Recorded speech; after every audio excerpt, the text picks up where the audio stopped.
by saying welcome to the viewers of this, or the listeners of this, or readers of this interview with, for me, the very distinguished guest, Peter Russell. And I'll say a little bit about Peter before introducing him. And I wanted to just read a comment that was on the Science and Nonduality website that said that Peter weaves together a unique blend of scientific rationale, global vision, and intuitive wisdom. He brings together a sharp, critical mind to the challenge of self-awakening. Now, Peter is on the faculty of the Institute of Noetic Sciences and a fellow of Findorn Foundation and an honorary member of the Club of Budapest. So those two things are one of many, but it does indicate that Peter has an interest in consciousness or noetic sciences and environmental interests as well. And in fact, he was nominated by Buzzworm as Eco-Philosopher Extraordinaire of the Year in 1993. He has a deep interest in the spiritual significance of our times that we're passing through, and we are passing through some pretty dark times. But in darkness, there is always light, as William Irving Thompson wrote back in the 70s, darkness and scattered light. I think we're part of the scattering of the light.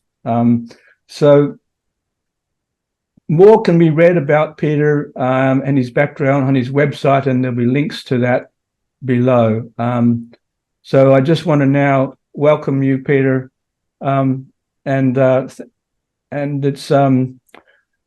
great to have you. And I'd like to begin by sharing something from my background, and hopefully that will elicit something in response. Now, in 1967, I was in high school, and my English teacher brought an album to our class, fresh from the record store, and it was the Beatles' Sgt. Pepper's album, and he played it, and it sort of really was a transformative experience for me as a young person.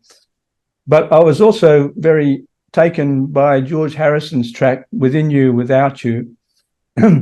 And I'm going to try and impersonate George Harrison by singing a little, and it goes like this.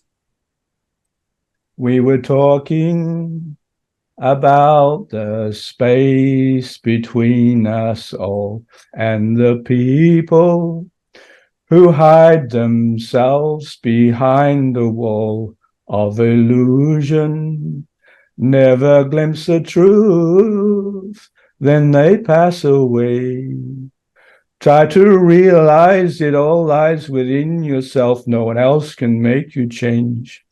And the time will come when you see that we're all one and life goes on within you and without you. And so that also probably resonates with you as a person of that era, and you were studying computers and an academic, but somehow or other you got interested in exploring spirituality and consciousness. Can you say something about some of your early influences or stepping stones that led you to do that exploration? Yes, I mean, I remember Sgt. Pepper coming out. I was at Cambridge at university then, so I'm just a few years older than you, but not much.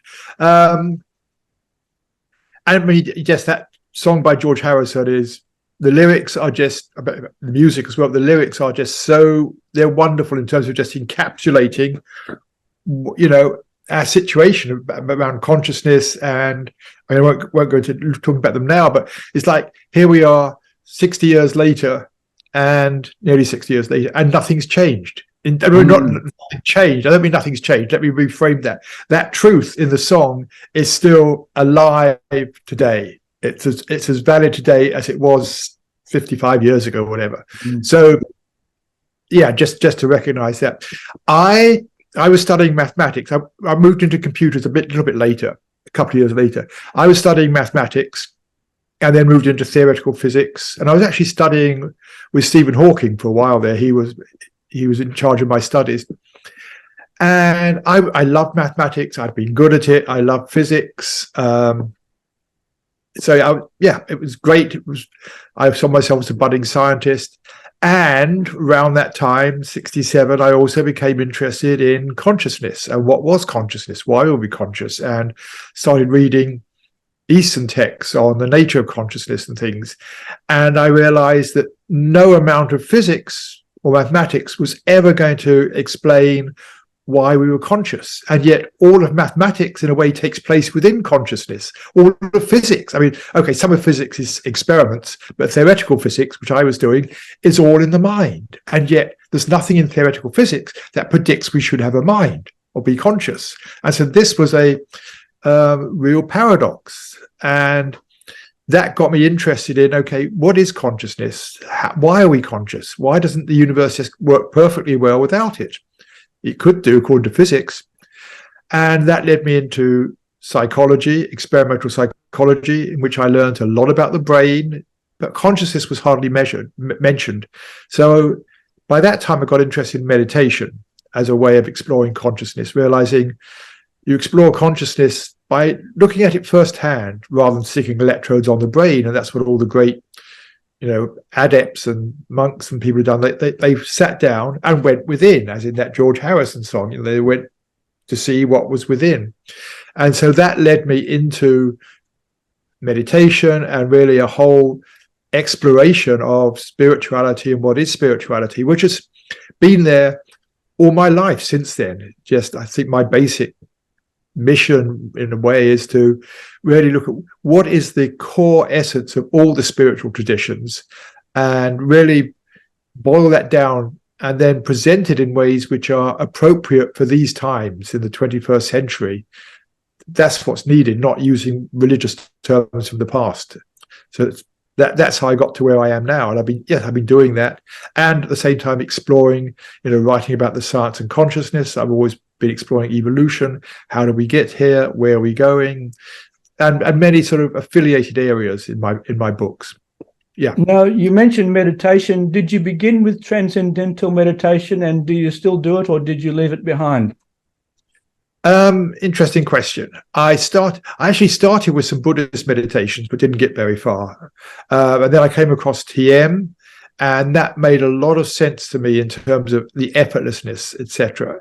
And I tried it, and it worked. And then when I went out to India, I went and studied with the Maharishi in his ashram in India and trained as a teacher of TM and was teaching it in England. And then I've been doing TM. It's difficult to say whether I still do it. I mean, through TM, I've become so familiar with that inner space of stillness that I can just drop into it without needing to go into the practice of TM. Sometimes I do.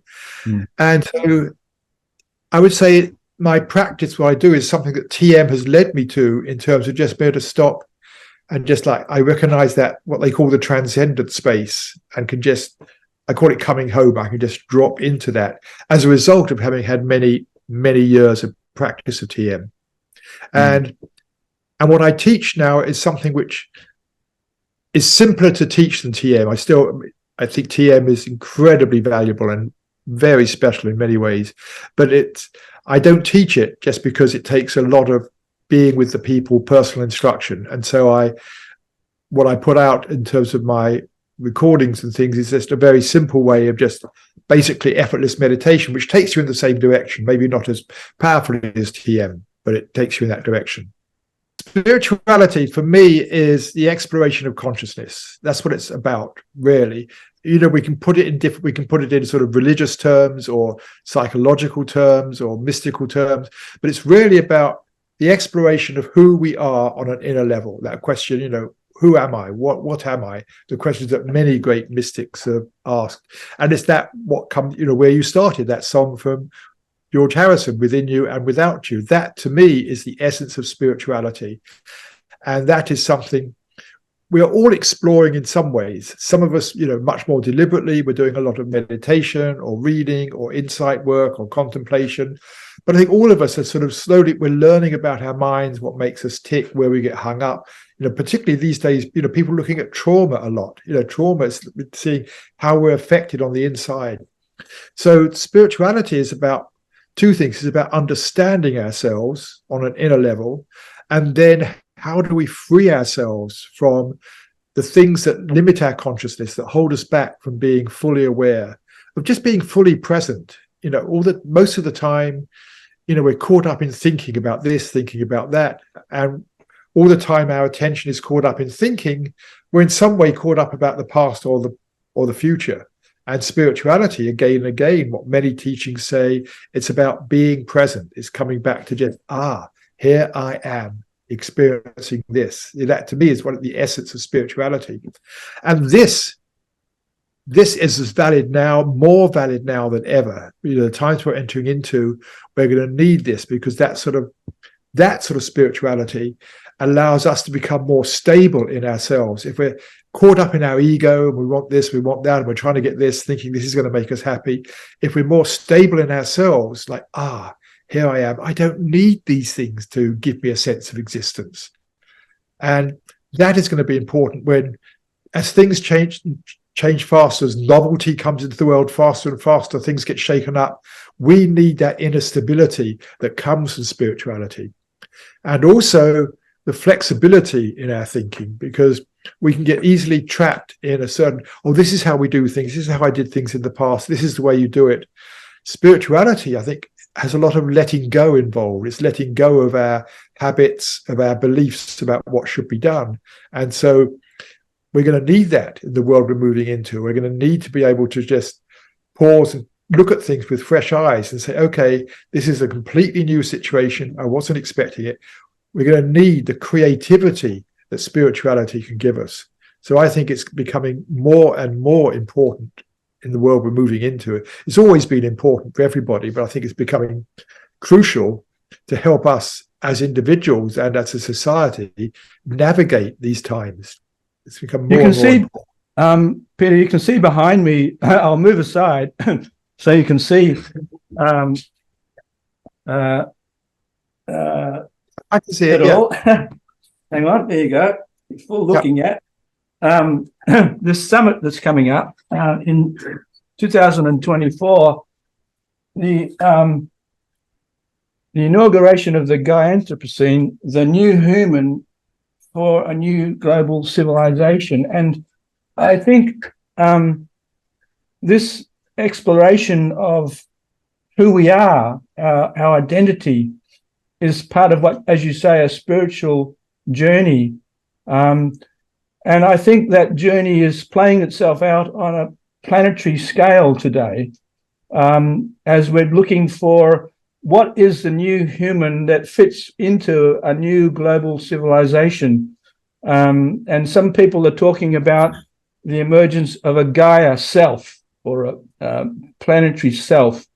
Can we, and of course, the essence of spirituality, as you say, is an exploration, but it's an exploration of who we are, which means our identity. And the new global civilization needs people to upshift, as Ervin Laszlo says, upshift to a new paradigm that supports a new identity. Can we explore that, given that you've been given this award as the eco-philosopher of the year? The exploration of the ecology, or the ecological crisis, or the multi-crisis, and this possibility of a shift to a new paradigm for how human beings regard themselves. Is that possible, that we could move towards the environmental side of the equation and link spirituality? Yes. Well, I mean, again, there's many, many ways of diving into this. I mean, a lot of we can see a lot of what's going wrong is also a result of our lack of spirit, not lack of real conscious awakening. The fact we are motivated by, greed and pride and wanting to be in control of things. And the more awake we become as individuals, I think the better stewards we become of the planet. And so that sort of global awakening is really, really important for the planet. And in fact, we touched on it earlier, we can go into it. This awakening of consciousness is on its own exponential curve. It's happening faster and faster and faster and getting more and more widespread. When I started this back in the 60s myself, there was just one little bookshelf in the biggest bookstore in Cambridge, third biggest bookstore in England. There was one shelf on like spirituality other than, Islam, Christianity and things.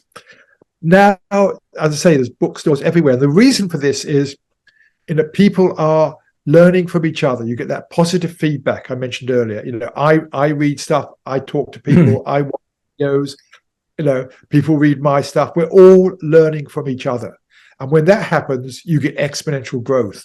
And so now we're seeing that, Time magazine will talk about it. They would never have talked about it 40 years ago.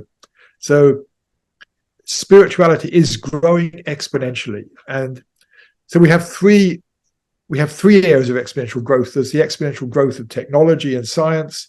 There's the exponential, if you like, failure of adaptation on the planet.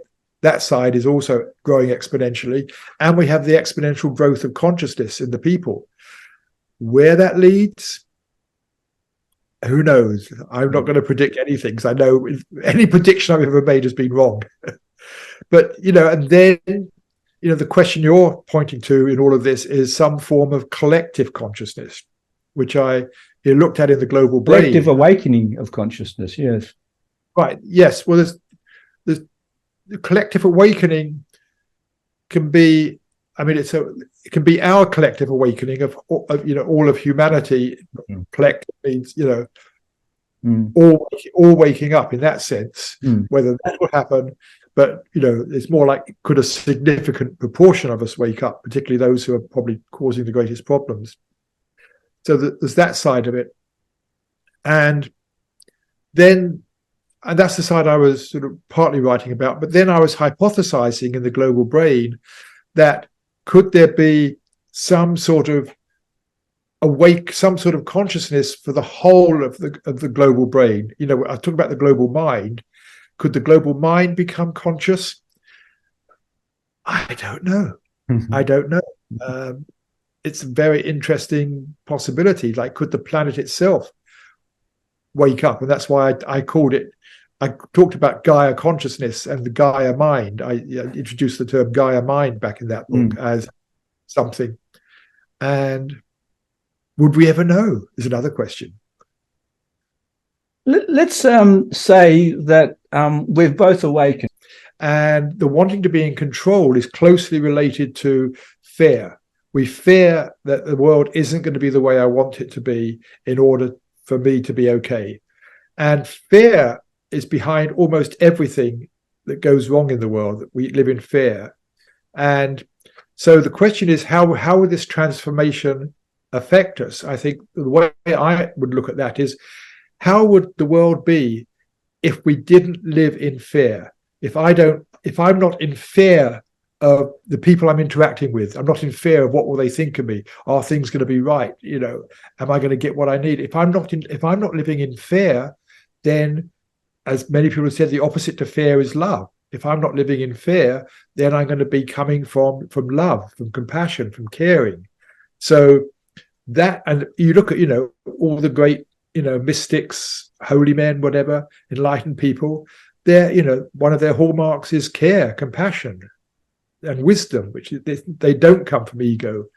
And so how is that going to affect the world? It's like, okay, what would the world be like? What would society be like if we're not coming from fear, if we're coming from love and caring, compassion, wisdom? If that's the basis of our action, of our thinking, of our interrelationship, that would be a very, very different world indeed.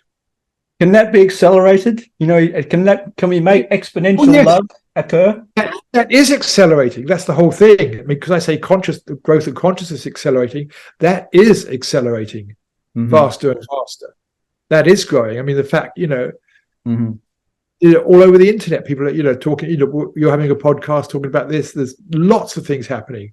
You can join courses, meditation courses everywhere. It's growing faster and faster. And also, we're having more and more awake people in the world. Used to look back to some figure in the past or something. We've now got many awakened people in the world we can, go to and talk to. That's all part of the acceleration. And that gives me great optimism for our future.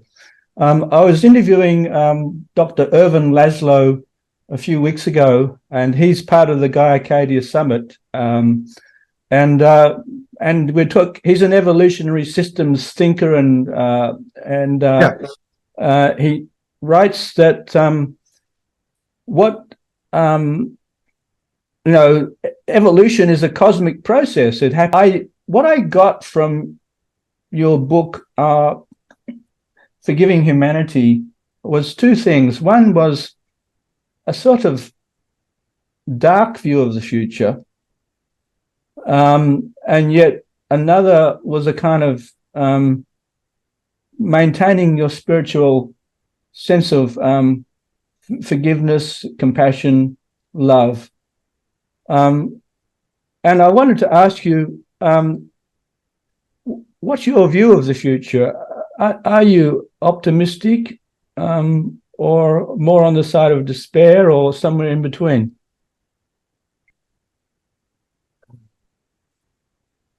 We are moving into hard times. There's no evolving. You talk about collapse. I don't think there's no way to avoid the collapse of the civilization now. It's underway.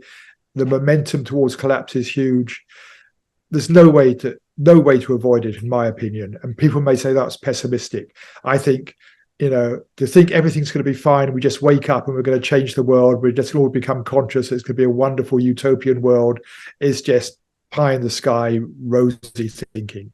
We have got to face the fact we are moving into very hard times. And as I said earlier, what is going to help us in these times, help us individually and collectively, is our own spiritual awakening. That's what's going to help us deal with this, have compassion for others, caring for others in these times. As I said, be able to be stable in ourselves. We're going to need spirituality like never before. And who knows where that will lead in terms of, our own awakening is being called for. And that's, we could really, be waking up in a world that's falling apart. Someone, you used the word awakening, but another analogy, and it kind of relates back to the work of Stanislav Grof, who studied how we birthed and how we are in the womb, and then we go to our head is pressed up against the I don't know what it's called, the cervix or something, but we feel this enormous pressure building up inside the womb, and it feels like we're going to die. And I think we're at that point now in the birthing of something. There's tremendous pressure, but it doesn't mean to say that there can't be a breakthrough and a birth of the new human. But it could also become a stillbirth. I mean, not all births end up becoming successful. And so this is where we're at, and we need midwives, really, don't we? We need the kind of the midwives to help us birth this new human. And I think that well, you're I wouldn't call you a midwife, but what's the alternative to that? a guide to the birthing. Guide to the awakening. Yes, guide to the awakening. And I think more and more we are having those people make themselves available, and that's what gives me hope, is that there are more and more people upshifting, you might say. Yes, exactly. They're all on this exponential curve. Yeah. Yes. Is there any closing comments? I wanted to ask you, we talked about your stepping stones. Could you just say who are, in your experience or your knowledge, some of those upshifters, those guides that people can refer to, some of the leading lights, you might say, in the world today on this transformation experience? There's a number. I wouldn't say who's particularly leading. I mean, in all alchemy, there's many. I mean, we could probably find hundreds of them. People like Adyashanti, Rupert Spira, people who are teaching in contemporary ways about non-duality, the awakening, people like that. But they're everywhere on the internet. And I think it's a question of, it's not for me to say who is best, because I don't think anybody's right. Okay.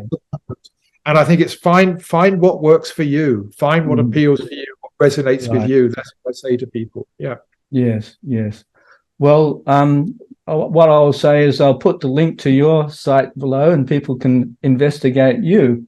You're definitely a candidate in that area. And not everyone appeals to everyone, of course. Everyone has, their preferences. So, thank you very much, Peter. I hope that you'll be part of the summit, and we can find a place for you. You mentioned some people in the Institute of Noetic Sciences. I did to you. I'd like to have a panel with her and some of the HeartMath people. We talked about the awakening of love. I think HeartMath organization is one of those organizations that is bringing together the science of the heart with the spirituality of the heart, I suppose you could call it. So I have a friend who's working on that front for me to bring together a panel that incorporates sort of a bit like the science and non-duality, really, a kind of a science and non-duality panel within the summit itself, and with a focus on the heart. So that said, thank you so much. It's been a real enjoyable ride for me to meet you and talk with you.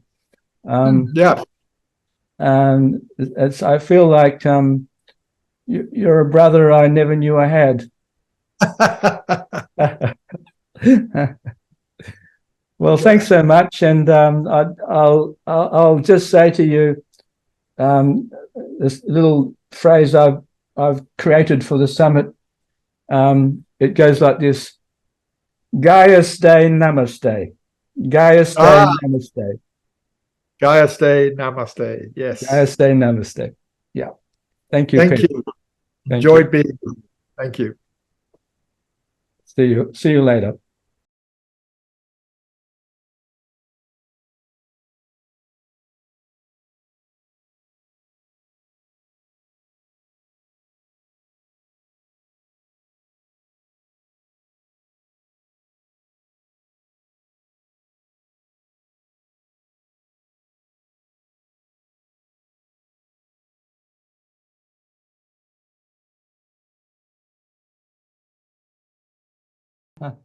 Well, we're going to switch now to Robyn Collins, also recommended to me by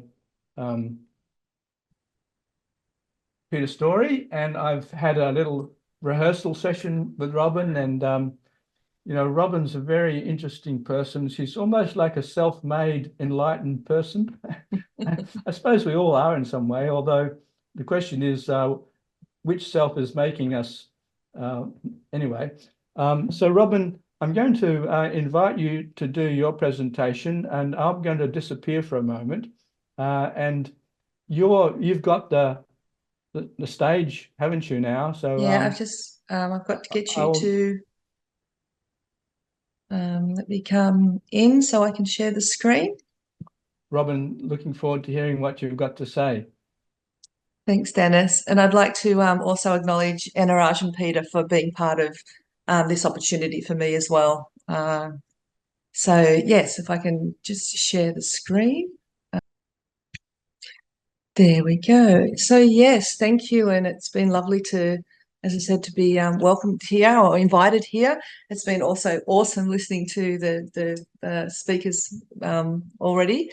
And I actually am here to probably represent an ordinary awakening, I could say. Well, not so much ordinary, but coming from my own experience of an existential crisis, and how that existential crisis, or that emergence, then continued to unfold into an amazing opportunity for me in my own experience for not only awakening the heart, my own heart, but also then how that's being paid forward. I'm paying that forward through some, quite phenomenal experiences, so that I can share that with humanity. So my existential crisis, very quickly, 30 years ago, I lost my daughter, and from that experience, my heart was just shattered and opened up to, as many people can understand, into a dimension of the unknown without any. I was actually an atheist at the time. I had no connection with any understanding of spirituality or no supporting religious background. And so for me, it was this big shock. And so I often say to people, especially I'm a psychotherapist, a transpersonal psychotherapist as well, working with grief and bereavement, and that loss itself, or awakening, any sort of spiritual emergence, is about this cracking open of the heart, opening the heart and cracking it open. So this is like opening up to the universal field, what I call the ocean of big love. And so, that's how it was for me. The spirit of my daughter, the spirit moved into the field of consciousness. And so it expanded my heart to also kind of meet, that myself.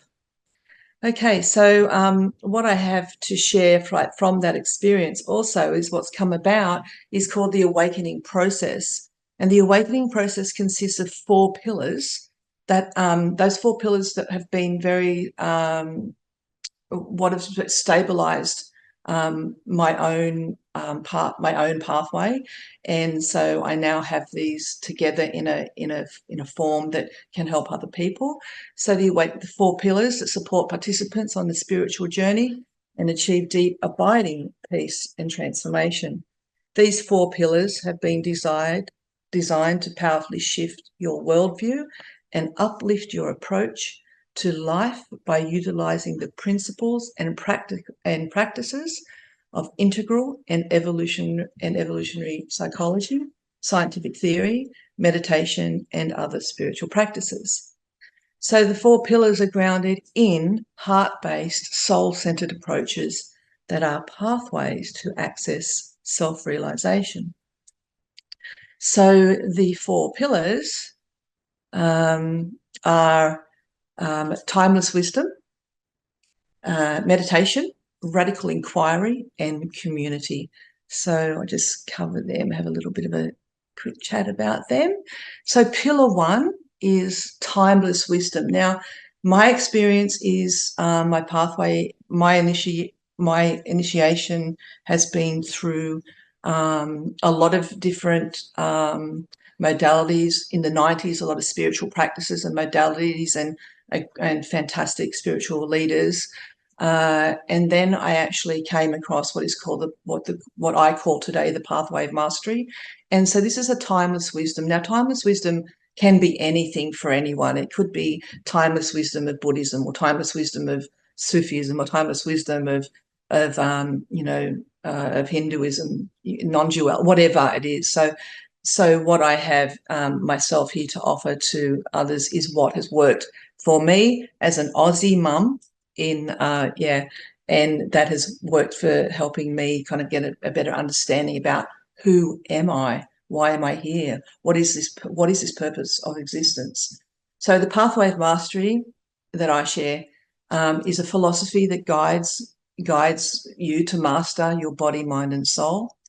The pathway of mastery is founded in the pathway of heart consciousness and Christ consciousness. So Christ consciousness, of course, just meaning the awakened mind, Buddha consciousness, Christ consciousness, universal consciousness. It is, the awakening, the opening of the depth of the heart of consciousness.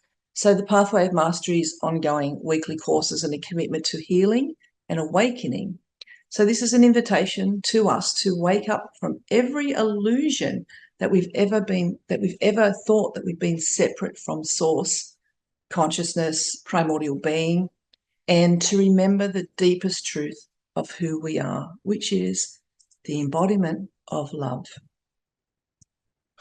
So pillar 2 is ancient wisdom. It's like, this is for the mind, because we're an intelligent, we're evolving intelligence.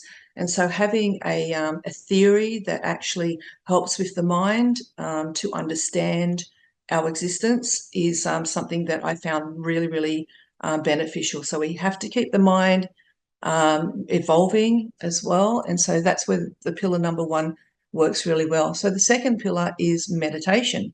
And so my sharing is what is called the Anana system. And the Anana system is a direct approach. And it is also evidence-based system for spiritual awakening, wellness, and inner peace. Also, I'm hearing, and I really love, and I love this, the sharing of HeartMath and the quantitative scientific evidence, which is absolutely brilliant and very important for today, to have that evidence. My experience has been very much qualitative. This is coming from a mother whose heart was shattered, and then I had to kind of climb out of the darkness. And it was like, in the dark night of the soul. So mine was very much feeling and qualitative way of getting myself and healing myself through this. So this and the Anana system I have also I've also been connected to to an EEG. I've had this all measured scientifically as well. So meditation. So the Anana system, I am primordial meditation. So this is a direct and simple pathway to full conscious awakening, and it's derived from the point of absolute love consciousness. So absolute love consciousness is primordial being, source consciousness, the divine, God, whatever it is that works for everybody. It connects us to the field of the pure infinite source of primordial being.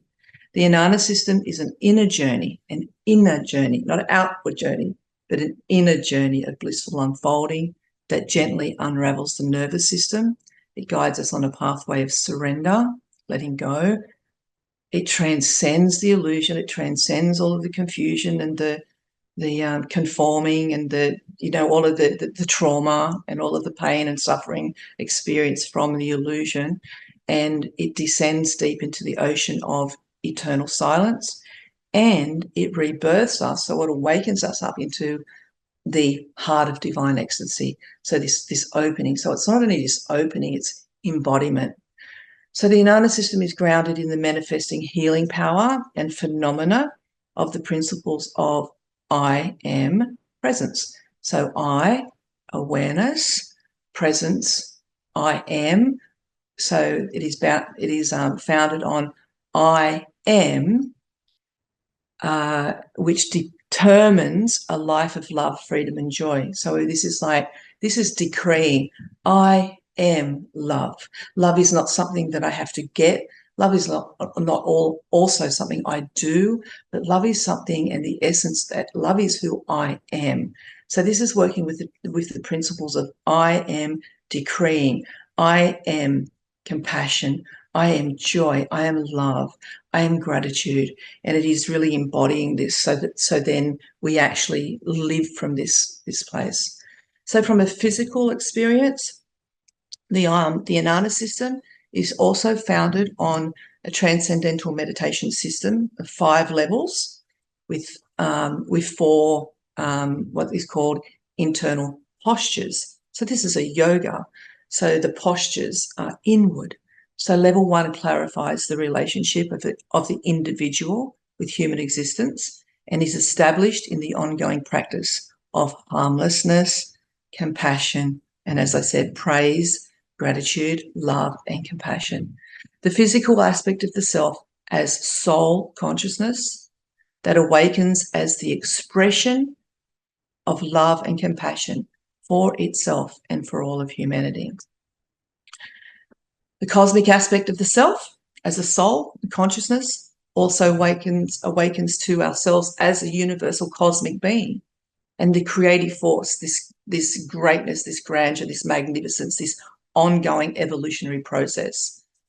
So level 2 begins to awaken the higher function of one's cosmic consciousness, which surrounds and permeates the universe. It is also a powerful tool for the development of the highest degree of human enlightenment and unity consciousness.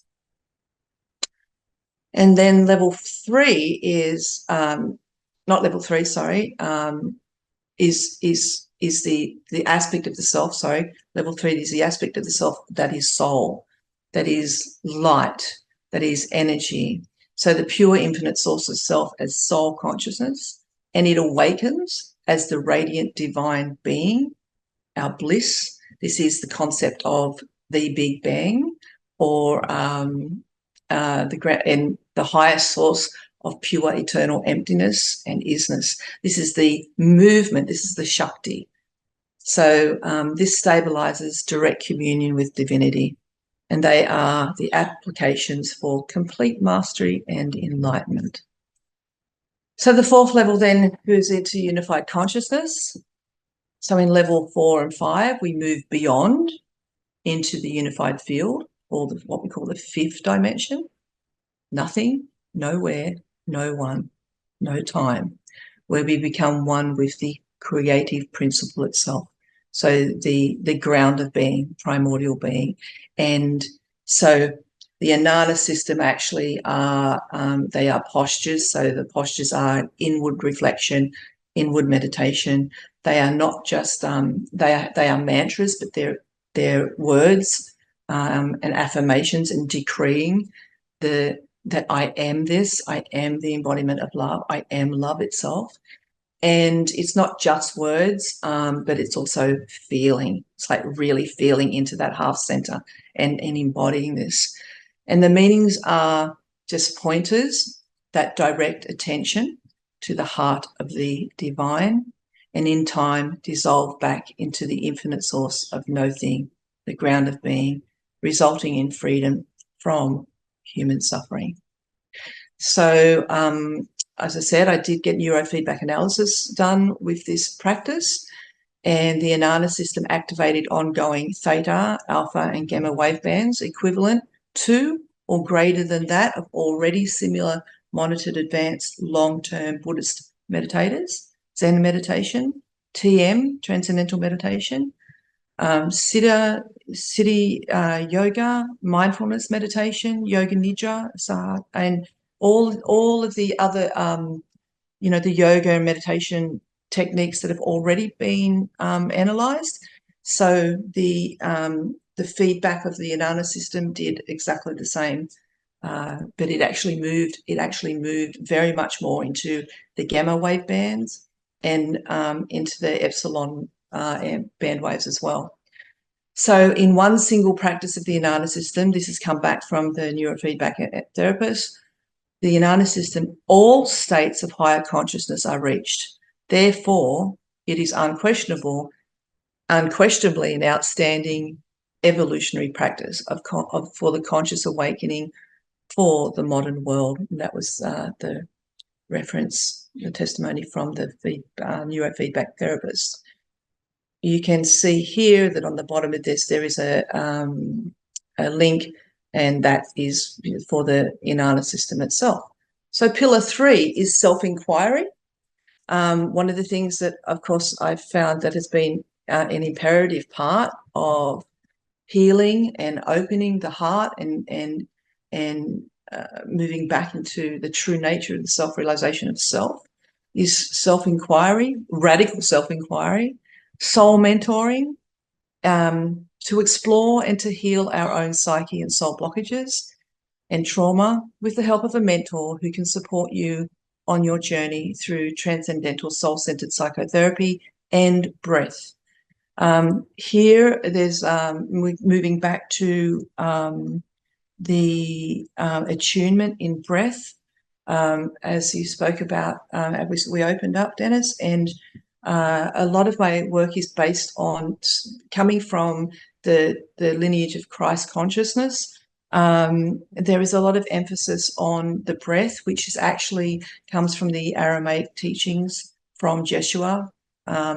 So the Lord's Prayer in Aramaic is actually about the breath. The first beatitude is about the breath. And so I often bring into my own attunement is that the breath is the carriage of the soul. We take that first breath at birth, and that's when the soul is anchored into the body. So the breath is the carriage of the soul. The soul is spirit. Spirit is light. Light is universal consciousness, primordial being, God, and that essence of that higher self is love. So the breath is the carriage of the soul, and the breath is the love that is breathing us. So the Big Bang, from my way of experiencing it, is the Big Bang is the out breath of the primordial being, and that is the breath that we breathe in. So we're breathing in that light and that love, and that helps healing and brings us into wholeness as well. So next is so yes, this is then we question, who am I? Why am I here? So life is full of losses, and it is also filled with beauty. But when you are battered, sometimes it feels hard to carry on. An existential crisis is a moment at which an individual questions the very foundations of their life, whether this life has any meaning, purpose, or value. And that's what I experienced. As the armor around our heart begins to soften and fall off due to these painful events, some people begin their journey of awareness. This is one of life's greatest beauties, despite the pain. So to those who awaken their souls and their hearts, you are all true spiritual warriors. So then we have community, and I've loved that Catherine was just sharing how, they're coming together, and Rollin, how these communities are coming together, and we're bringing together, a collective heart consciousness.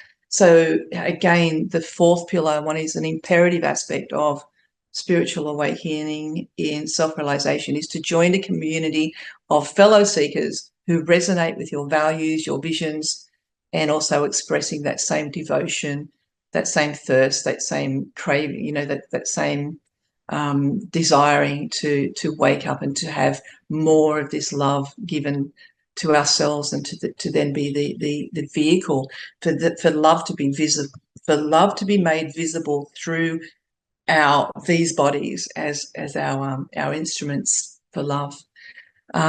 So yeah, not only just a meditation, but singing, art, dancing, all playfulness, and to be really chanting and to be really celebrating in the joy of who we are and our purpose on this planet.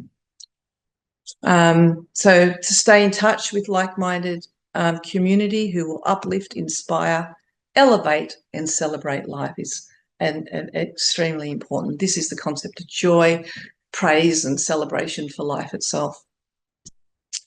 And the Sacred Heart meditation that I was actually I use and that I share and that I was given myself from Spirit is extending light from the heart, and whatever arises, because everything in his existence is this this aspect of light, the Big Bang, the actual particle of light that is in existence in absolutely every aspect of creation, is like we have a 14 billion year journey of love extending itself into being and into this creative potential. So, everything is love, everything is light.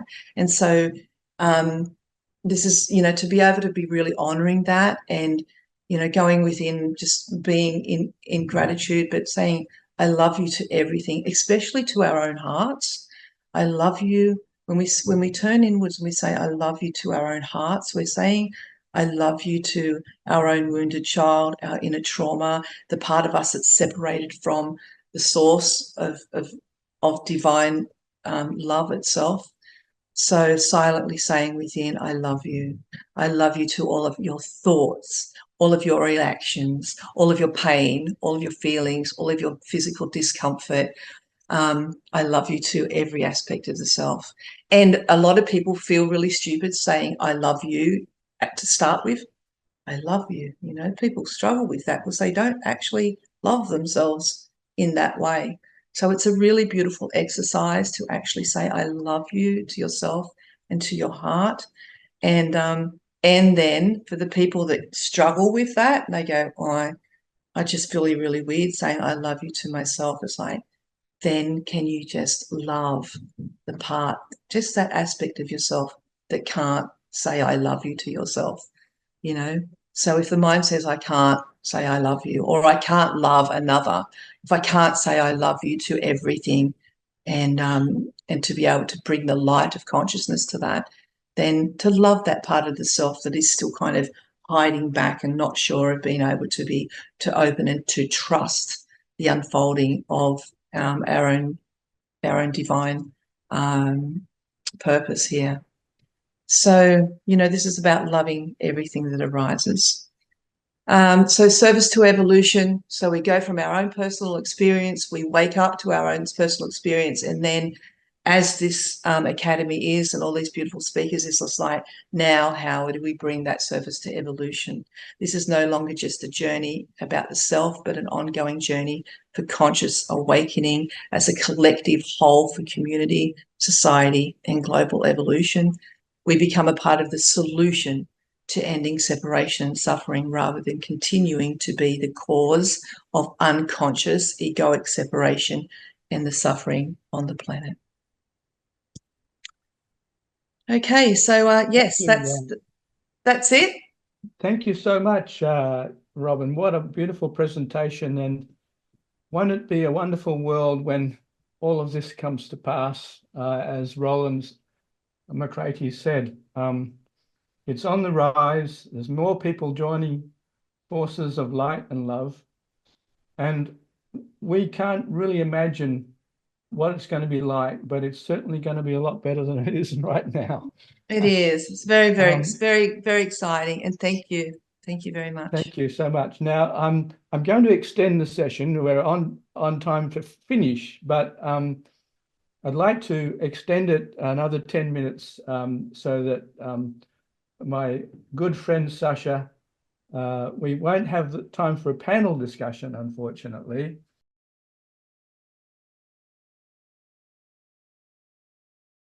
I'm just going to hand over the hosting to Sasha, and he can let us know how all this ties in with a very long tradition that goes back thousands of years. And like the heart of Buddhism is expressed as loving kindness and compassion.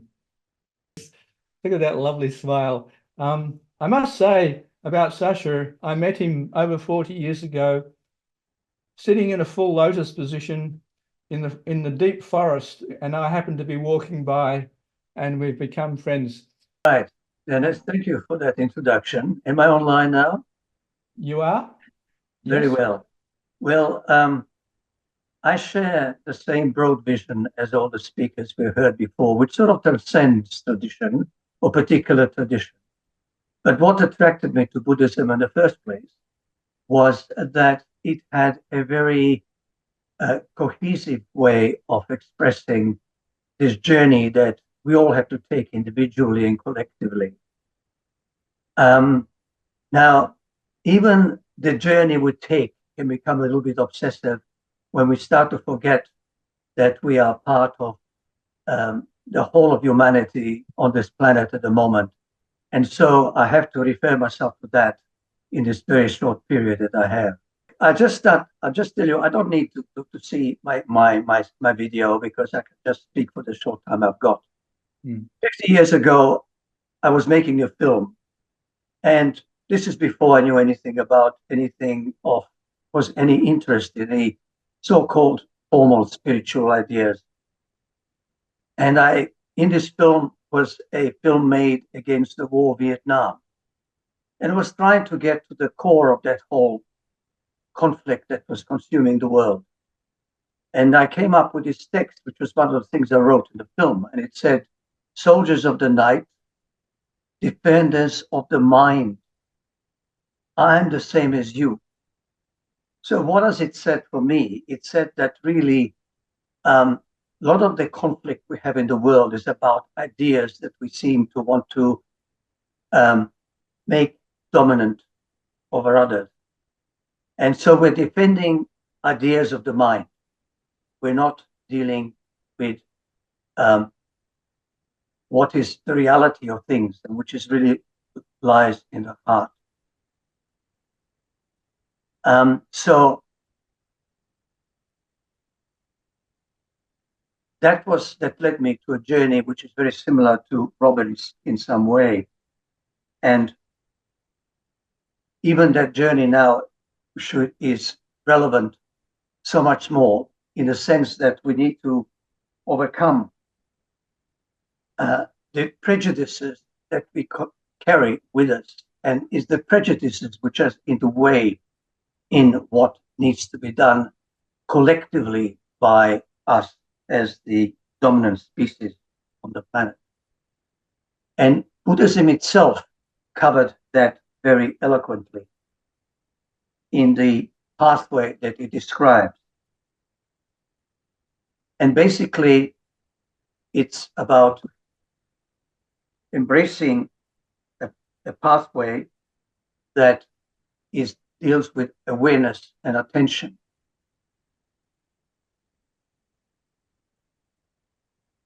And the awareness and attention, I'm still trying to find what I need to share here, right? There you go, Sasha. You're working. Very good. There we go. We right? Yep, you are. I have to refer myself to this sort of moment we have, which is very important in this conference. And that is that the kind of convergence of science with the inner. Sasha, you need to put it on slideshow. We're just seeing the slides down the side. I see. Well, does it matter? Oh, not really, no. I think I'll keep on going. Because Okay. these are just words. Yeah, so it's important to recognize this kind of convergence of science and which in the past has been like a single inner journey. An individual has to find his connection to reality. And now we're having science converging with that knowledge, which hopefully is going to find a pathway. I think it's happening already. We're at that point of time where we can connect by science, by technology, by the communication systems we have, so that to reach out and everybody can participate by just a click of a switch. So the problem we have is that, similar to the Buddhist parable of the elephant in the dark, and that is, some of you may be aware of it, and that is that people meet the elephant in the dark, and one person touches the trunk and says it's long and narrow, another one touches the ear and says it's flat. And this is the way we still understand reality, because we are coming at it from different point of view. We need to get that point which sees everything, really sees what is happening. And that is not to do, in the end, so much about knowledge, but more about direct experience. So we have to be brave enough to get that point of direct experience. We have faith, and yet, as Sadhguru has recently said on one of his talks, everybody assume and believe because it is comfortable. And so we have to get beyond belief into direct experience. And this is what the Buddha teachings were about. Even words are useful, but words alone are not enough until we become the words. And theory is not useful until the theory itself become the experience. And this is what Buddha had taught, the practice of being. So who we truly are. Therefore, in all the teachings that we receive, in the theory that we receive, in the things we discuss, how do we get to this point of being? And that comes by awareness. It's a direct awareness of every moment in which we exist. And I can say that as you develop that awareness, you can even extend it so that it does not only exist in what we know as our wakeful state. It can go on. And in fact, the experience of enlightenment is the experience of being in that deeper layer that we are usually unconscious of when we sleep.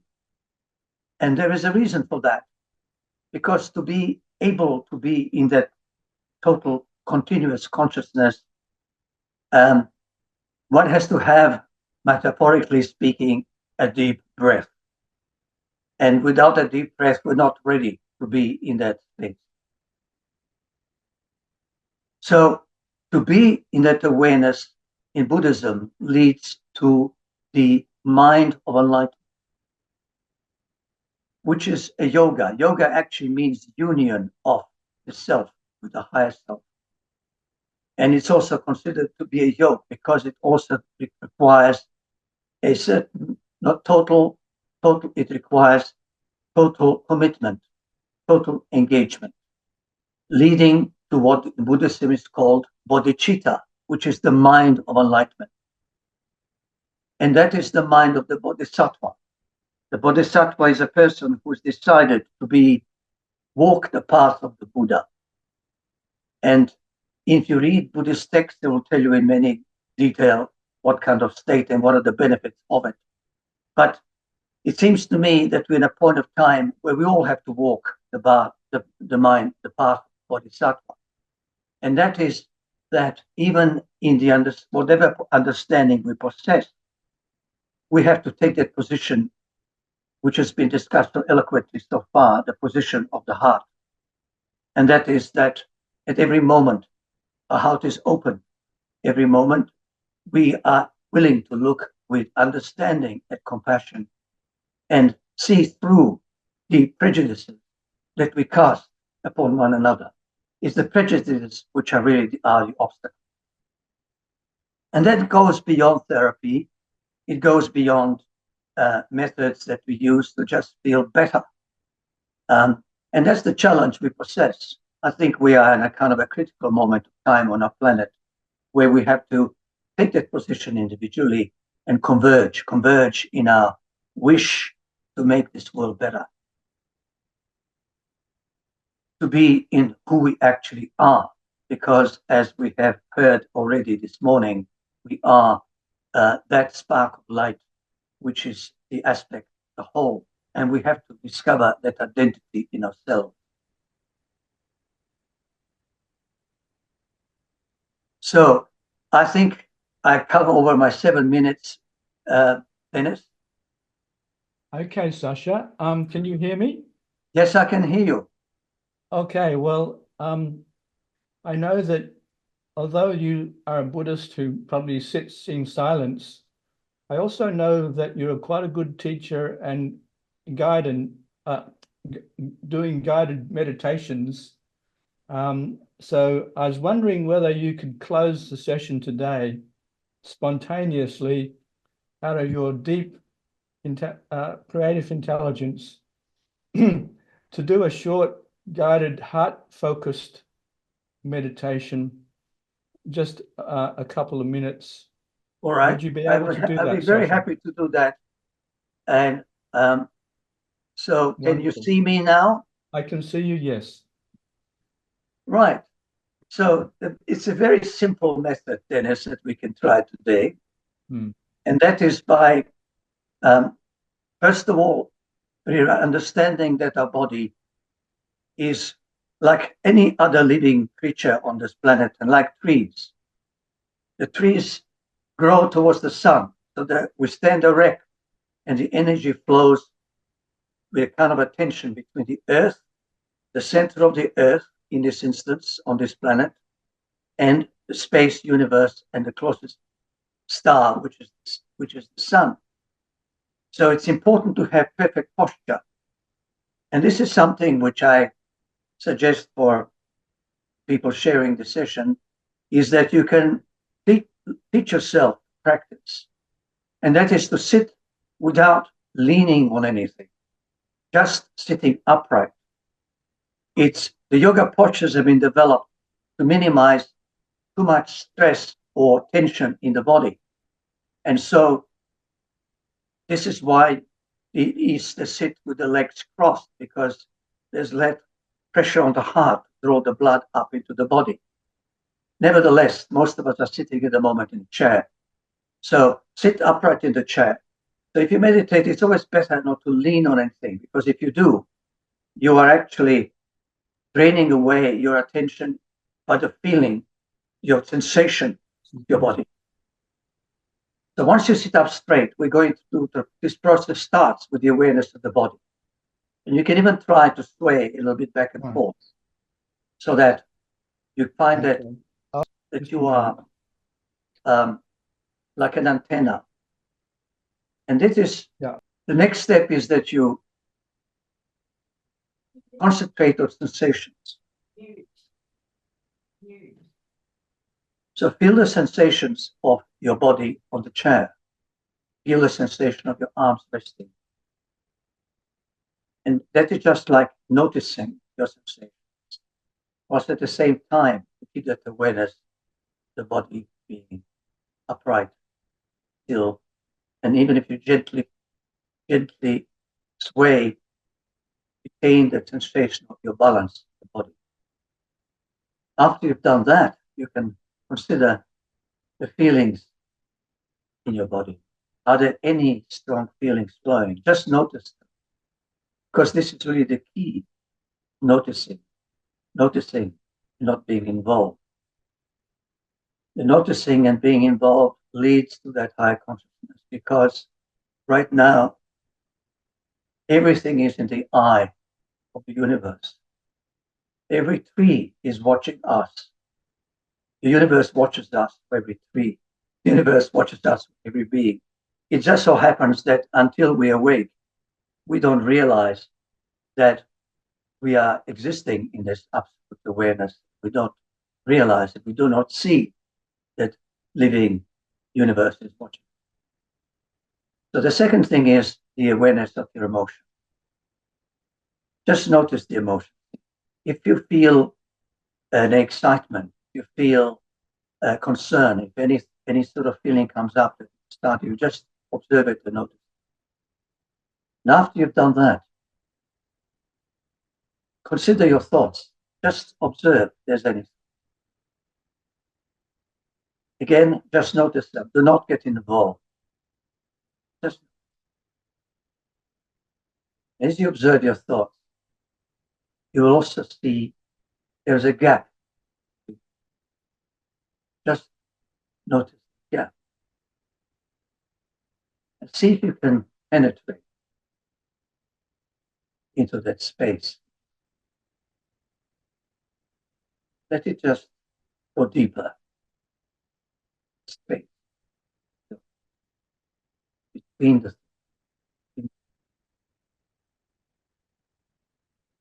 breathe in.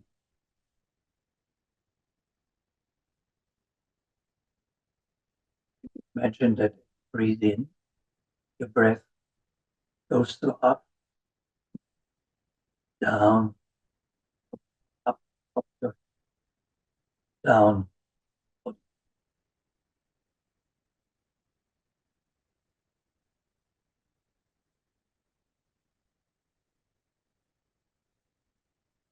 Once you've stabilized, feel the breathing.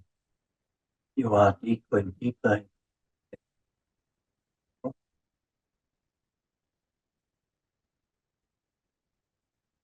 As you breathe in, for a moment, imagine that you're also breathing in that all-pervasive love and awareness, which is here, now, everywhere, except by your awareness, allowing you.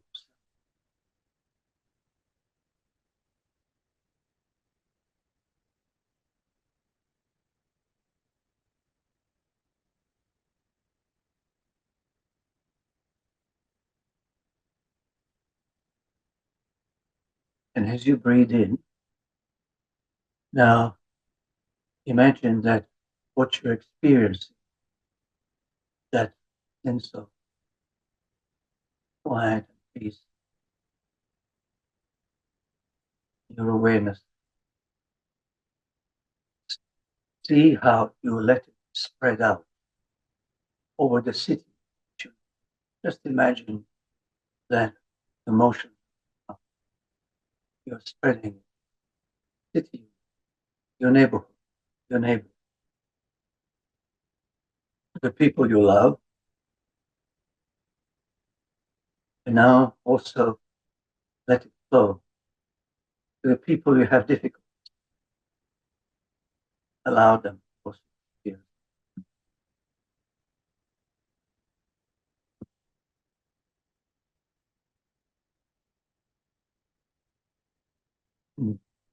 Now extend it to the whole of the country we live in.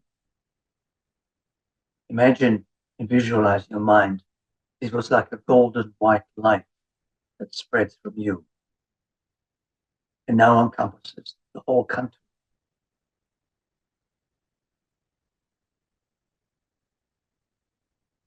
And imagine, visualize this golden white light, which is the love, spreading all around the world. You can imagine like golden white light, the love penetrating every human until the whole world and every human heart filled with golden the love.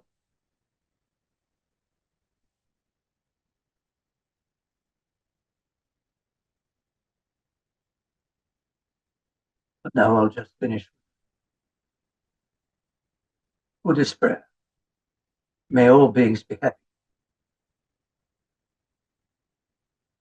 May all beings be free.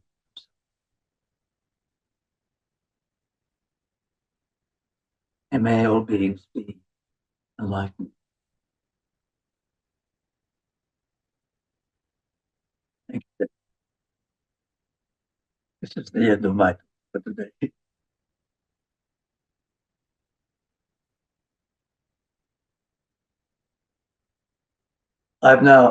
Have you back? Right. Sorry, Sasha. Thank you, Sasha. I was saying, what a beautiful, spontaneous meditation. And thank you so much for taking us to that place. Personally, I felt such profound sense of rest and peace through your meditation. Dennis, I just have, when you finish, I would like to just read you a very short poem, which is very pertinent to today. Go ahead, Sasha. We're due to start at 10, so right. I need to make that a quick poem. Right. Well, I wrote that about 50 years ago, and it goes like this. It's called Angels Walk the Earth. angels walk the earth, but your eyes cast down into the worldly dream. See not that the earth sings a new song, the first song once sung in the heart of man. A miracle, you will say, so?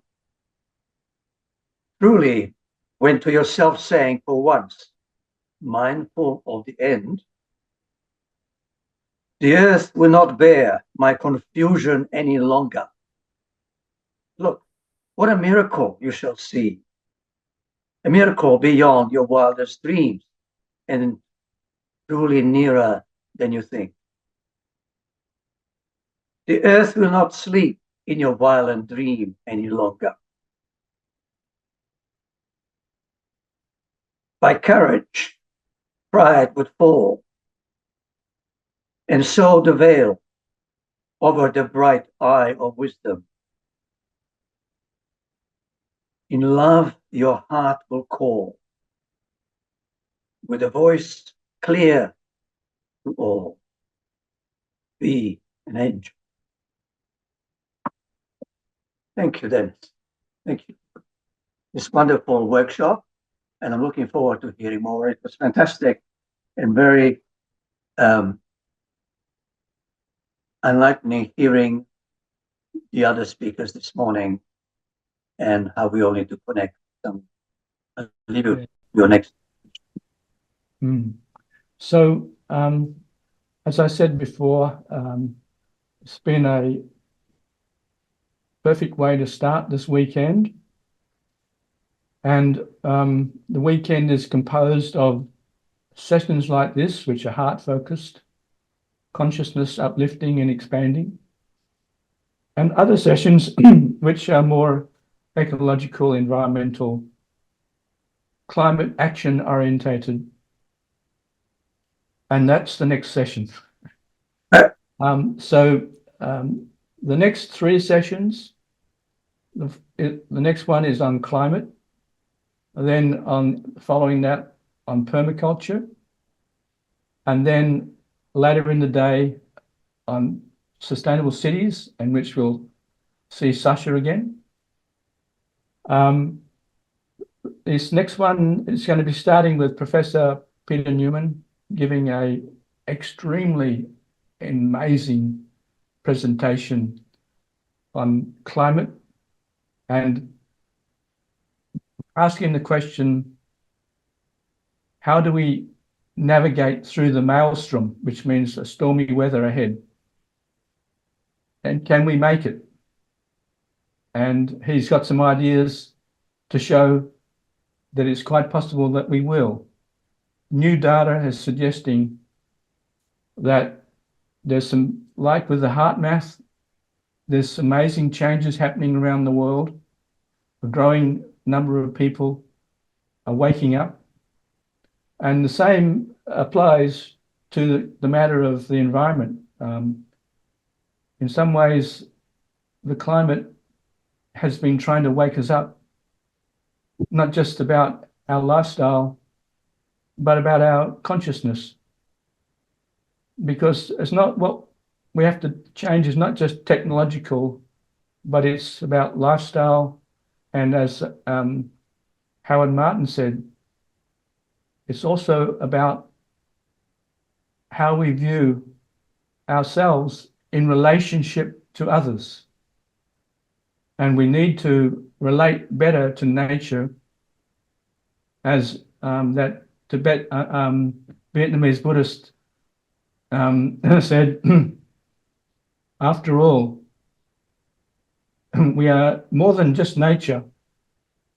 We are the earth. And we're more than just the earth. We are the cosmos. And we need to wake up to that as well. So if you want to stick around, I'm going to begin the next session in a minute or so. We've now come to the end of this first session of the Gaiarcadia Summit, which was titled Awakening the Heart of Humanity. There are 9 sessions to follow over the next 2 days. As I said at the beginning, what a perfect way to begin such an event by speaking to the heart, from the heart, because all that we do, in all the solutions we seek to find to our current crisis, our predicament and our opportunity, it is the heart's intelligence that can and must guide us in the transition and transformation that we are all undergoing individually and collectively. At this point, I am very aware of the kind and generous contributions of all the speakers this morning in this session, and I want to take this opportunity to thank them for all showing up and for sharing their wisdom. I thank them personally and on behalf of all the participants and viewers of this video.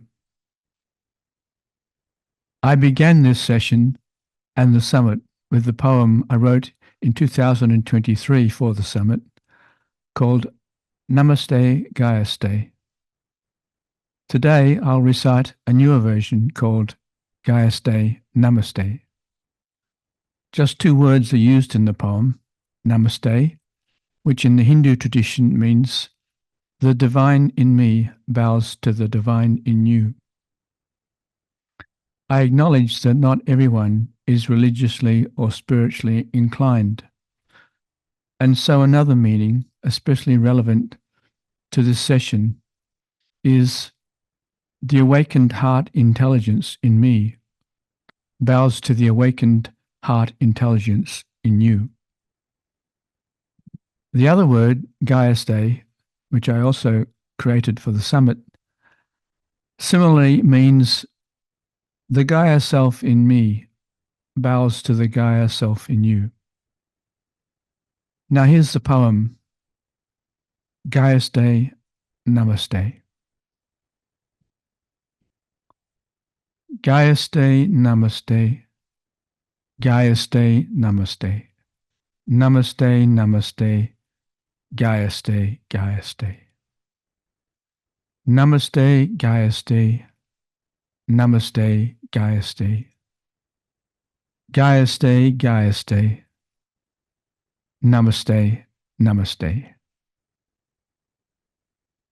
We may consider that this is Gaia's chant for the new Anthropocene, the age of the Ecozoic era. And I will chant it for you. And it has a loop effect, which can go on for many cycles. Gaiaste Namaste, Gaiaste Namaste, Namaste Namaste, Gaiaste Gaiaste, Namaste Gaiaste, Namaste Gaiaste, Gaiaste Gaiaste, Namaste Namaste. Gaiaste Namaste, Gaiaste Namaste, Namaste Namaste, Gaiaste Gaiaste, Namaste Gaiaste, Namaste Gaiaste, Gaiaste Gaiaste, Namaste Namaste.